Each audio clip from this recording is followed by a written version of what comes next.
Welcome back, everybody, to the IAMT podcast with me, Matt Stagg.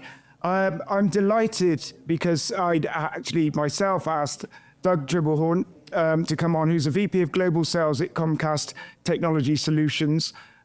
We've already had a great chat, and we'll have to make sure we do cut off because we share a lot of thoughts, and we'll carry on. Doug, if I can just ask you to introduce yourself and a little bit about what you and your team are doing, and then we'll kick into some of the key Yeah, themes. absolutely.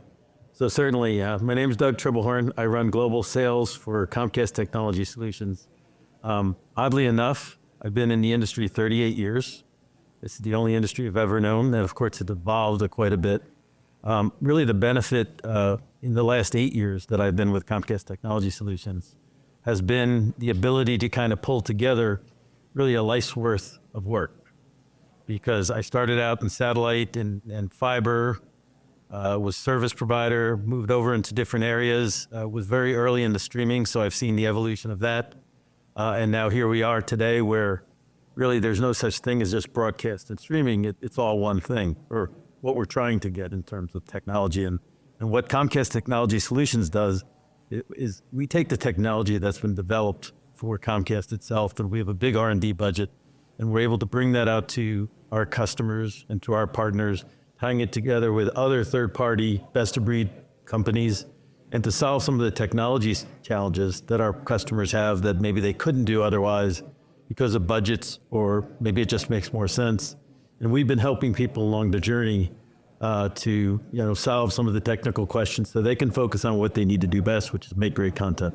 And just I wanted to go back on something because this is key for me in what Comcast do, is your customers say, well, if it's good enough for them, it's got to be good enough for us because you're using it internally, and you've already given that technology or workflow evaluation, you've given it the stamp of approval.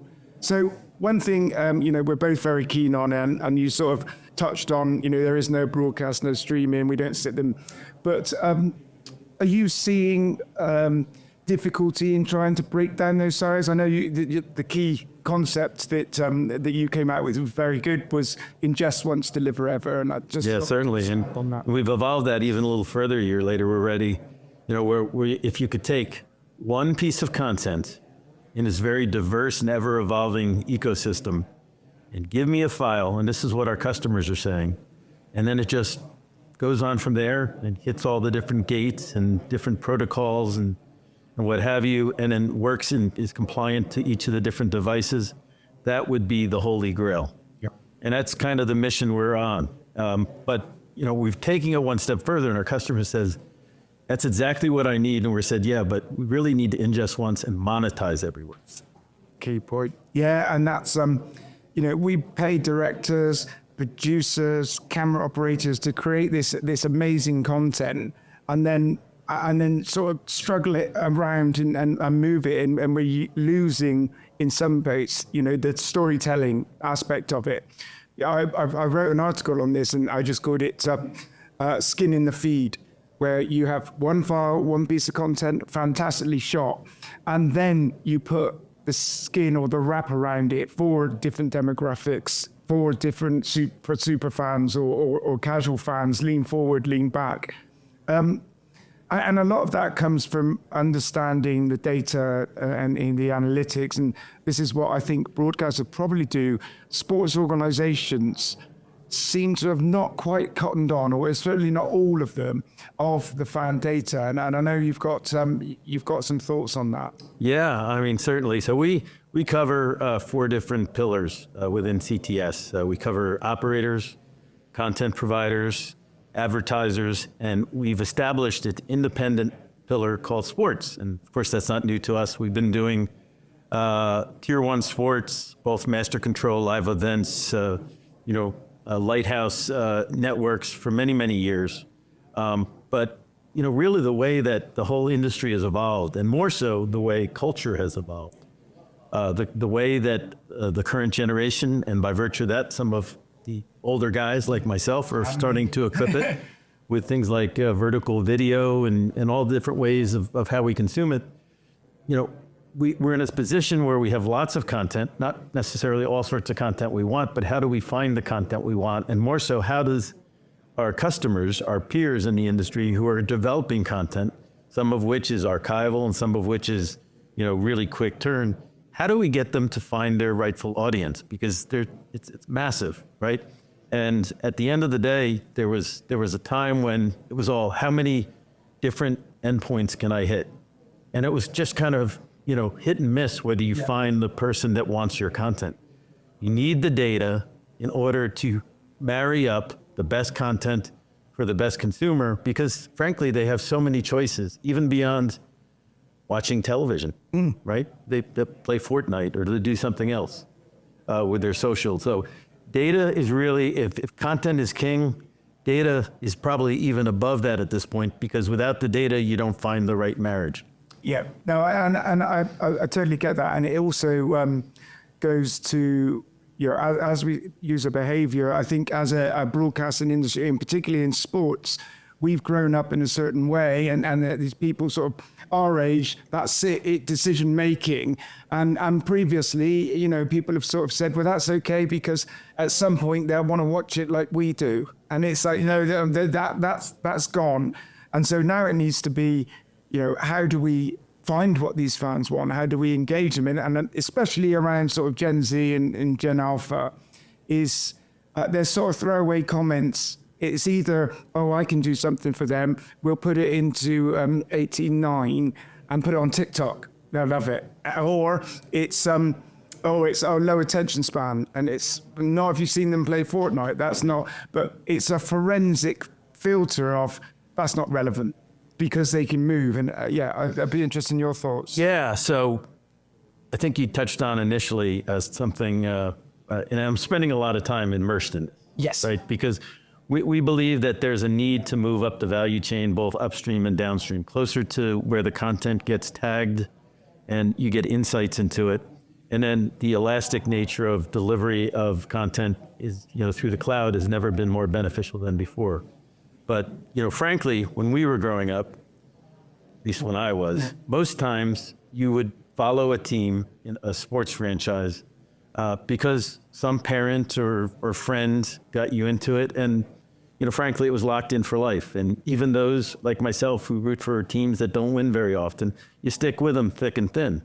But there's so many different factors going on in sports right now. The big money, the fact that even the best players change teams very often.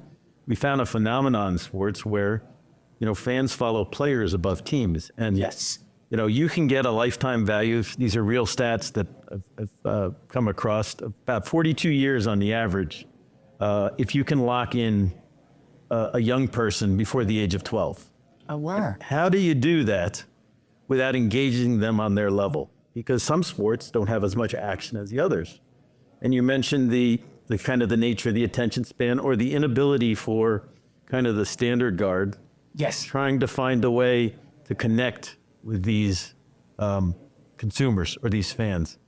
And, really it's a challenge that's solvable with data and with technology, not only to match consumers with content, but to focus on the sub-personas. Yes. There's no such thing as the average fan anymore. That's it. And with the ability, and as we're looking at more AI in the workflow, all of that's there. If you like a particular player, you're never going to put, you could follow that player. You could have a whole show, but you can't without automating that in some way. Because if you're doing a broadcast, if you've got the bell curve of the super fan, the casual fan, and you've got to hit the top of that bell curve, which actually means you're not quite serving everybody because you've got to take the one where you get the most. So now... Lowest common denominator. Yeah, now you're able to move that when you're looking at it. And I know we talked about the sort of super fan versus casual fan. And how are you seeing that with your customers now, sort of cottoning on Yeah, the certainly. ability? So the way we see it, and we've been testing this, and actually it's resonating in the market, and it's actually coming back to us in the market. Not one company has figured out the way to solve it, but the consumer behavior is to go opt into some sort of universe. every morning, 6 different universes a day. You know what I'm talking about, the TikToks of the world. Now, if you're able to go into that universe and it's a sports team or a sports league or something, you know, that's even, let's say, topical, like zombie universe, where you go in as that universe and you have interactivity. It's more than just a video platform. You know, it's able to provide entertainment and value because people have that discretionary time and you want it spending that with them. So the technology really marries that. That's the nature of what we're doing. We call it Comcast Sports 360, where we build the ecosystem. Of course, the app is the gateway, but through the data pipe interacting and through artificial intelligence in some cases, kind of creating that environment, it allows you then to focus on the stay-at-home mom, or the executive, or the 6-year-old who is trying to figure out what's going to make that most enjoyable, or and along the way you try to graduate fans from never fans to casual fans to good to great to the Hall of Famers, the premiums who want to wake up at 6 o'clock in the morning because they've got to get on their status board because they got a chance to go throw out a first pitch or go to a fantasy camp. You need carrots to get people in, but most of these fans are ghost fans. We call them ghost fans because think about it.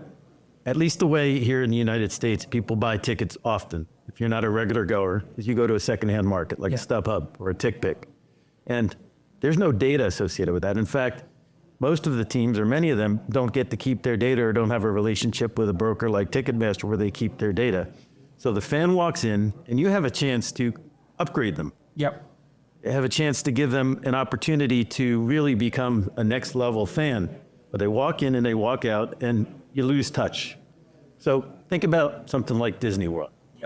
Could you imagine going into Disney World without locking down the application for the Lions and all the benefits? You want to get the fans that go in the venue to opt in and get the benefits and take that with you. So really the relationship for sports, while video and television is at the core of it, it really starts to the venue experience all the way through wherever a fan might be. Yeah, and again, it comes back to data. One of the things that you mentioned in, around the 6-year-old is, and I loved what the NFL did with Nickelodeon and SpongeBob, and that's it, same game, different skin. And I thought they absolutely nailed that. But one thing, and I think it was probably the key thing that came out of our discussion, and that got me thinking, as I have 3 teenage children, is sports is one of the safest content environments, and I'd love to hear some more of your thoughts on that. Yeah, it's funny. I can remember being told you watch too much sports when you were a kid, but you look at the kind of the wild landscape that we put all of our children in. There are no boundaries. But if you sit and watch a ball game, or you go into an environment which is the fan universe, you can make that a safe environment. So I think we're in a kind of a time where I think that sports is missing the opportunity to share one of the greatest messages. Some of the objections is that we're safe. We're a safe place to put your child for a period of time with a discretionary time, so lock them in. I mean, that is, that's key. And I think, certainly I'm going to be talking a lot more around that because, it is a very close to everyone's heart. We'll probably continue talking for the rest of the day, and because it's fascinating to be able to get Doug and his knowledge and insight, and the insight of the Comcast team is great. So we'll be back later on. In the meantime, have a great show, and thanks again, Doug. Thank you, Matt. It's been great.